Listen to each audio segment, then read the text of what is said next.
उबाटा गटाचे 3 माजी नगरसेवक व काँग्रेस पक्षाचे माजी नगराध्यक्ष तथा गंगापूर शहर अध्यक्ष यांचा आमदार प्रशांत बंब यांच्या उपस्थितीत भाजपामध्ये प्रवेश। गंगापूर शहरात सोमवारी मोठा राजकीय उलथापालथ घडली आहे। उबाटा गटातील 3 माजी नगरसेवक आणि काँग्रेस पक्षाचे माजी नगराध्यक्ष यांनी भारतीय जनता पक्षात प्रवेश केला आहे। आमदार प्रशांत बंब यांच्या उपस्थितीत कार्यकर्त्यांचा प्रवेश कार्यक्रम। आमदार प्रशांत बंब आता नगराध्यक्षपद कोणाला देणार अशी चर्चा जोरात सुरू आहे।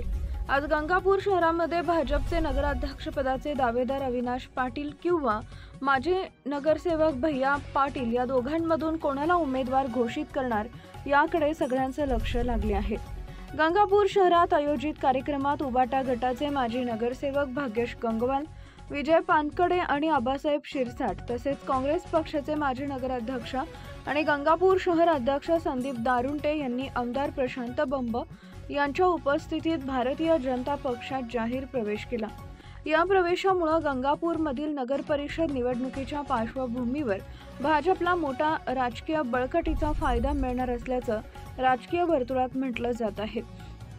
आमदार प्रशांत बंब यांनी यावेळी नव्यानं प्रवेश केलेल्या पदाधिकाऱ्यांचे स्वागत करत पक्षाच्या विचारधारेनुसार जनतेसाठी काम करण्याचे आवाहन केले आहे।